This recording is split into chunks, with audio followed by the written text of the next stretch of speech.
Come in. Howard Griffiths. How are you, sir? I'm doing well, Herbert. How about yourself? I'm just fine. What brings you here in such an hour? Well, I know you and Mortimer both have a successful power company business, so I came here with the question. Well, what is it, Howard? I don't have all day. I'm asking if you and Mortimer can help me incorporate that Interurban railway I brought up previously. Ah, cripe! I didn't think you'd be wanting to dive into that so soon. Weren't you involved with the Western Pacific? Yeah, but that ain't really in my best interests. Some of those other guys are helping me with it, though. Anyway, I have the articles of incorporation here for you to sign. If I can get you and Mortimer's signatures, then that would be very good. Well, don't keep me waiting. Mortimer, get over here! Aye, woe upon the Lord, Herbert. People think a banshee possessed you with hollering like that. Now what is it? Howard's here and he's got the articles of incorporation for that railway of his. Sign it. Well, if I must.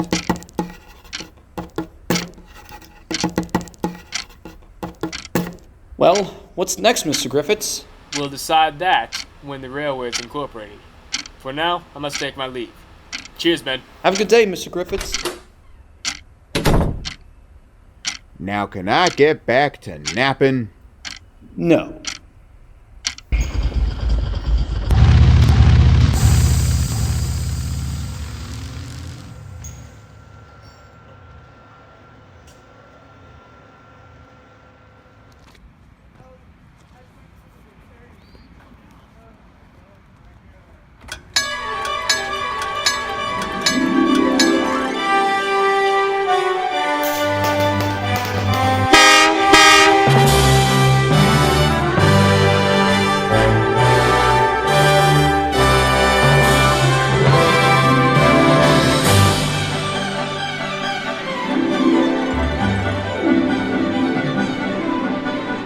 Interurbans were a key component of urbanization, despite their short duration of relevance.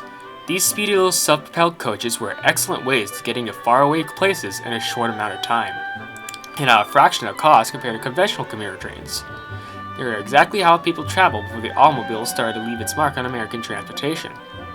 Over the years, interurban railroads started to become more and more obsolete as said automobiles became increasingly popular.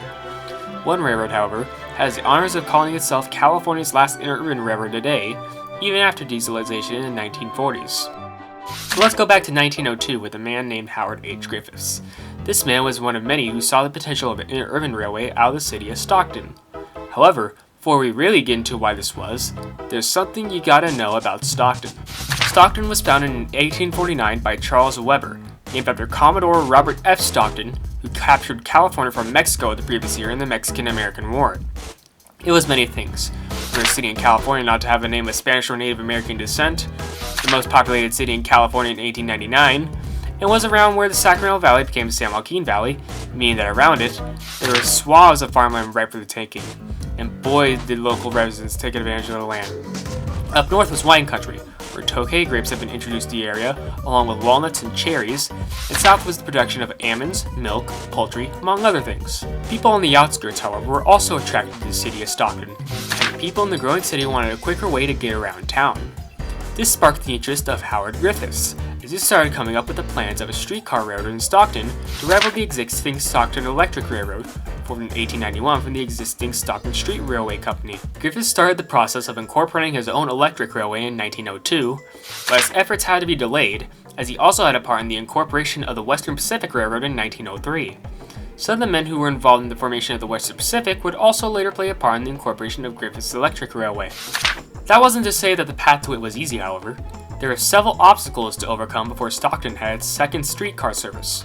Former California governor and majority owner of the Stockton Electric Railroad, James H. Budd, attempted to block Griffiths' plans for his railroad, and Griffiths had to bid with the Stockton City Council to request the construction of streetcar trackage on several streets in Stockton, and to approve the franchises brought forward on those lines, and further ones to expand across Stockton. A court challenge from an 1893 law left the award of franchises void in 1903 and caused Griffiths to have to reapply. Despite this, construction would begin on December 5th of 1902.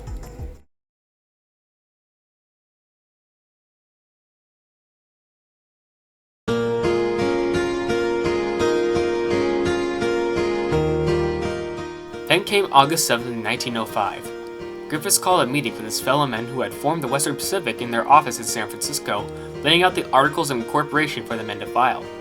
Among the men involved were Western Pacific President Walter J. Bartonett, power company strongholds Herbert and Mortimer Fleischhacker, and 7 other men that were either officers or directors of the WP. That day came the birth of the Central California Traction Company, or CCT for short. Griffiths would own 2,990 of the CCT's 3,000 shares of stock, while the other 10 men held 1 share each. Bartonett was named the CCT's president, Mortimer became the chairman of the board and vice president, and WP General Manager H.H. Ferns was named secretary. Griffiths had an extensive ambition with the CCT, visioning it as a 200-mile line spanning Calaveras, Sacramento, San Joaquin, and Stanislaus counties, starting off by receiving a franchise to expand as Stockton's northern neighbor, Lodi, to take advantage of Lodi's winery business and transport Lodians to Stockton and back. The Fleischhacker brothers were involved because the power company, the American River Electric Company, would power the CCT. Also planned by Griffiths was a steamship company between Stockton and San Francisco. This would never come to pass, but successors did eventually form through service through the Bay Area by contracting with the California Navigation and Improvement Company. With the CCT coming closer and closer to the planned start date of March 1906, some changes, agreements, and even milestones are made in the coming months. Mortimer Fleischhacker passed his role of vice president to E.P. Hilborn. The CCT agreed with the Atchison, Topeka, and Santa Fe to serve their station, and very important milestones achieved were that the CCT got the approval to build in Lodi. The CCT's very first streetcar, Car 101, arrived from John Hammond and Company in San Francisco via the Southern Pacific, and the CCT got most of its track plans approved in Stockton, while building an Interurban car barn and shop facility. Griffiths, however, would start to slow down on his ambitions as it would be discovered that he had pancreatic cancer. He would sell the majority of his stock to the Fleischhacker brothers and would slowly step away from his Interurban business as his doctors tried to arrest his cancer. On a much more positive note, on March 3rd of 1906, service began on the CCT on cars 100 and 101. These were dubbed California cars for their open-air sections, and as service continued onwards, the CCT would begin to haul freight beginning in 1906, and less than carload freight service later that year. In August of 1907, the CCT would eventually reach Lodi, generating much fanfare from local residents as Flat Motor No. 1 wobbled into town. In attendance at the celebrations was the man who formed the CCT himself, Howard Griffiths. Service between Lodi and Stockton started on September 1st, with 4 Interurban cars built by the St. Louis Car Company and 2 freight motors from the American Car Company having been ordered the previous year for both freight and passenger service between the 2 cities. After coming out of a couple drastic events such as the Panic of 1907 and a related scandal involving several of the CCT's founding members, the CCT continued to plan and expand, even after its founder died of his cancer at age 38 in July of 1908. The CCT thought of expansion towards Modesto, and was already making moves towards expansion to Sacramento, connecting with the Northern Electric Railway there. As the CCT slowly moved more north, they would leave their mark on American railroad history by implementing a 1200-volt third rail system between Lodi and Stockton, where a third rail shoe would be used up until the CCT arrived in Stockton, switching from third rail to trolley pulls. All the CCT's existing equipment would be upgraded to feature the new third rail shoes. The vice president of the CCT at that time would state that Sacramento would then be the CCT's main priority before the CCT would expand to Walnut Grove and Modesto. The Southern Pacific Railroad, however, was not happy about the decrease in passenger numbers thanks to the CCT. Decided to rival them, they would use a fleet of McKean motor cars between Woodbridge and Stockton. This would ultimately fail hilariously, as the McKeans suffered heavy unreliability, such as unreliable motors and common failures of their clutch, not helped by the fact that they lacked a reverse gear. As the necessary franchise was required by May of 1909, CCT continued its northward expansion, despite union troubles also occurring. And that was settled by having the crews work under 2 separate contracts, one for the city of Stockton and the other for the main line to Lodi. The CCT really started progressing towards arrival in Sacramento in 1910. On July 29, 1910, the CCT came to sight from the east, with their only steam locomotive previously bought from the Southern Pacific as their 1272, and the CCT's 51. The steamer would only be used for the construction to Sacramento, seeing retirement after the CCT finished construction that same day, as the final spike was laid, completing the line all the way to Sacramento with surprisingly little fanfare. The CCT would begin operations in Sacramento on August 29th.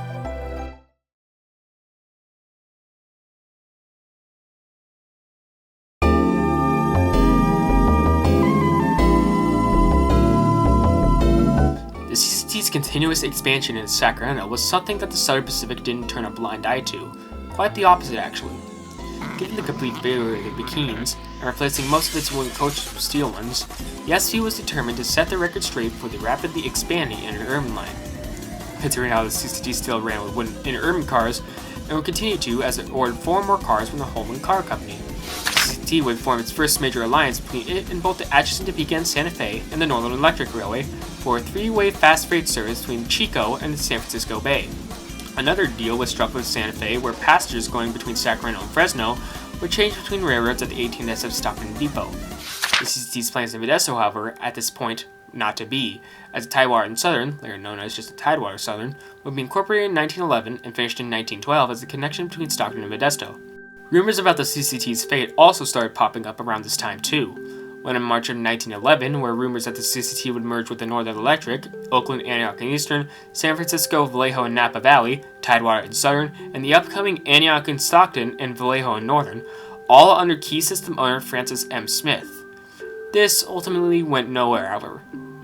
Also going nowhere was the possibility of the Oakland, Antioch and Eastern connecting to Stockton to possibly merge with the CCT in 1911, and the possibility of acquisition by the 18SF following a strong relationship with the CCT and 18SF in both 1914 and 1915. In 1915, the CCT would no longer be the major passenger carrier in Stockton, following Southern Pacific's acquisition of the Stockton Electric Railroad and subsequent integration of the CCT trackage into the SER. This in turn led to former Stockton Electric General Manager Frank Webster as the CCT's General Manager, and this would signal what was to come within the coming years. Following a financial crisis in 1925, Herbert Fleischhacker was looking for a company to buy out the CCT. That company, Herbert decided, would be the Southern Pacific, to the outrage of many. Passengers complained that the ticket prices would increase, and shippers feared that the SP would hold the Central Valley hostage. This led to an investigation into the matter by both the California Railroad Commission and Interstate Commerce Commission. It sparked interest from both Western Pacific and Santa Fe. The Santa Fe in particular was planning on really sticking to the SP with the Sherman antitrust law brought into effect by President Theodore Roosevelt in the early 1900s. The 18SF held a protest supported by a number of shippers and civic groups. This back and forth with the 4 railroads would eventually last till August in 1927, which would lead to the sale of the CCT to the SP to go through, but that the SP must sell a third of the CCT's shares to both the 18SF and Western Pacific. The CCT was now under joint ownership officially, but with that came constant clashes between the 3 railroads, which would hit the CCT hard. Joint ownership would officially begin effective January 1928.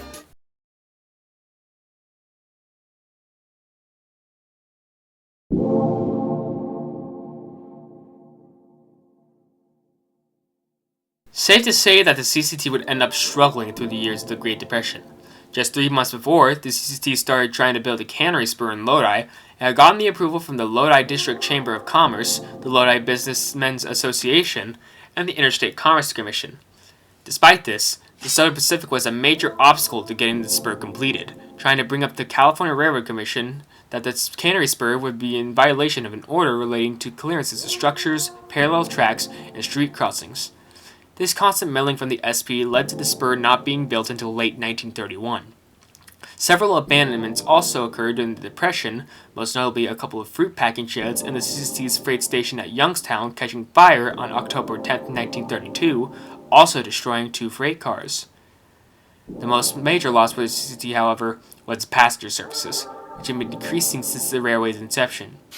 With financial woes mounting on the CCT, and seeing the Tidewater Southern abandon passenger traffic in May 1932, the CCT would try and keep up its passenger services going, but in the end, it just couldn't. It eventually received permission from the California Railroad Commission to abandon its passenger services on February 3, 1933.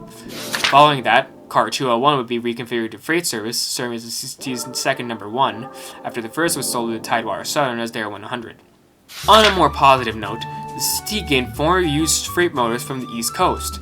Number 7 was originally from the Washington, Baltimore, and Annapolis, built in 1929 by J.G. Brill, and 8, 9, and 10 came to the Cincinnati and Lake Erie Railroad Company, built by Cincinnati Car Company in 1930. The C and LE cars were brought on to replace the oldest wooden equipment, which happened in 1940 with the retirement of Motors 1 and 4. Although passenger service on the Interurban had died in 1933, the CCT was still operating streetcars in Sacramento, and by 1939, former Fresno Traction Company cars were purchased to replace the old 100 Series California cars from the railroad's inception. These cars would last until 1946, when the CCT sold off its streetcar operations. With the Great Depression now coming to a close and World War II on the horizon, the CCT was about to get a fresh dose of new life, at the expense of a rather controversial general manager who would be nothing like his predecessor. The acquisition of its last two freight motors, 23 and 24, originally built by Baldwin Westinghouse for the Red River Lumber Company, the CCT was now being led by General Manager William L. White, who had prior experience with the Yosemite Valley Railroad. White had plans to dieselize the CCT. Secretary Lottie Boyd even jokingly recalled White being scared to death of the third rail. With the purchase of two General Electric 44 tons in 1946 and three 70 tons in 1947, the CCT would continue electric operations up until December 22nd of 1946. Down came the wires and off came the third rail. The CCT was now entering a new era of its lifespan, and it would be not long after that White would expose his true colors.